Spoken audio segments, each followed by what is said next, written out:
General Mattis, Secretary Tillerson, in an increasingly dangerous and volatile world, I'm glad you are where you are. And we've got a lot of challenges, and I think the current AUMF covers the fight against ISIS, even though, as was stated earlier, 15 years ago, there was no ISIS as such. However, I also believe having a new AUMF has benefits. I think it can be worthwhile in providing greater clarity and guidance, including to our military commanders and to your diplomats, Mr. Secretary. I think it can help you establish a firmer base of political support for overseas operations. I think it can send a clear signal of resolve from the United States Congress as well as the administration to friend and foe alike. And so I'm interested, but I'm only interested in the right AUMF. It's got to be helpful in empowering those who are undertaking this incredibly important task during a time of such danger. I guess my question to you would be, I understand, looking at your testimony and having been here earlier, that you have laid out what you think the guiding principles ought to be, but are there any authorities or guidance that you now lack that a new AUMF could provide?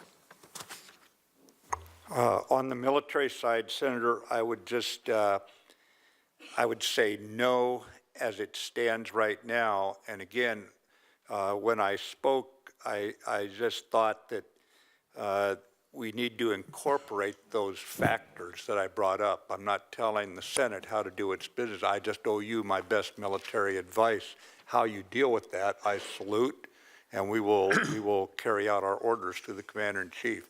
But I think those factors of conditions-based and the timelines, anything that we do, we have to recognize has an impact on both our operations and on the enemy's view. And we just have to take that into account. That's a reality. And I am not saying that there's some prescriptive one way to solve these. Secretary, any guidance or any authorities you lack? I don't think there's any authorities we lack. As we indicated, we think the current authorizations we have are sufficient to allow us to pursue this enemy wherever they choose to want to fight us. And again, I think, this is all about fighting them over there so they don't come here to attack us on the homeland again. And the threat has evolved, and it will continue to evolve. And geographic limitations, as an example, would make no sense, I assume, given the fact that we've seen a metastasizing of the threat through countries we might never have imagined would be part of now ISIS or former al-Qaeda. Let me ask you a broader question, and this is a tough one, but I have, as is true with many of my colleagues, been frustrated as you have with regard to Syria. You called it a very complex battlefield, and I know the President and our administration has focused on defeating ISIS as is appropriate. But there's a broader issue here, which is, how did ISIS evolve in the first place? And how do we deal with the underlying problems and the chaos in that region, the instability that fueled the rise of ISIS in the first place? And I guess my question to you is, let's say we continue to be successful with ISIS. You talked about Raqqa earlier, and you talked about some of the military successes we've had on the ground.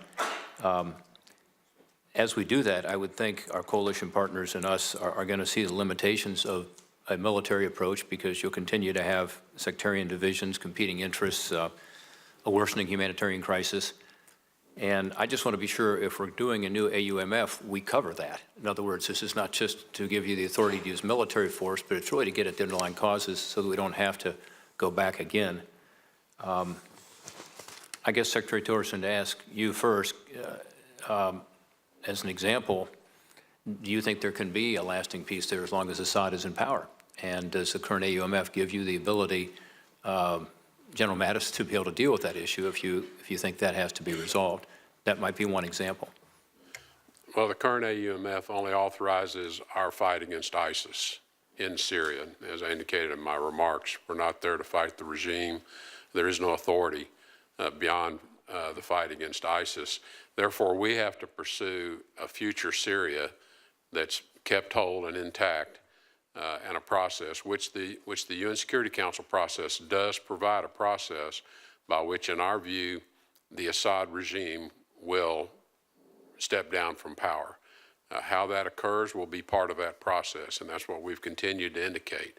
That is a view that's widely held by others in the region as well. It's a view that's widely held by our allies in Europe and broadly by the coalition.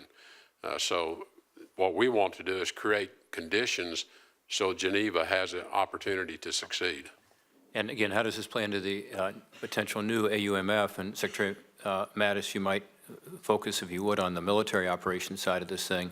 In order to secure the peace after ISIS is defeated, if we're successful, what would you like to see in an AUMF that would be broader and give you the ability to do what has to be done? Sir, I think the AUMF has to address the two basic brands of terrorism that we've seen strike at civilized people everywhere and determine what it takes to define that problem in sufficient detail and to a point that here in the Congress we're in agreement, if you go forward along those lines, so that we speak with one voice on the threat. If we spend time basically defining the threat in sufficient rigor, then I think much of the response to that threat will be understandable and supportable across the political spectrum. Okay. And again, I know this is a sensitive topic, but do you think a broader AUMF is needed to deal with the underlying issues? Not just the immediate elimination of the ISIS threat in Syria, but some of the factors that have led to the rise of ISIS? It could do that, Senator. Properly constructed, it could do that. I think it's a question of, after we are successful, as we're having success now, how do you stabilize these areas? And is there any military role for that stabilization? I'm not, I'd have to think about it further as to whether it's a military role or whether it's really, we equip, which is what we're doing today, we equip local capacity to maintain the security of their communities. And as I said, and as Prime Minister Abadi noted, armies are not good at police, as serving in a police role. They're not trained for that. So we have to train security forces that are able to provide a policing function to maintain stability and security for these communities, which helps tamp down the conditions that give rise then to this violent extremism again. Yeah. No question. I guess I'm just again, I'm out of time, and I appreciate your condolence in allowing me to go a little over, Mr. Chairman. But I do think this is a discussion that we can have as part of this potential new AUMF is, what is the broader strategy here that we ought to be pursuing to avoid getting back in the fight again? Thank you, Mr. Chairman.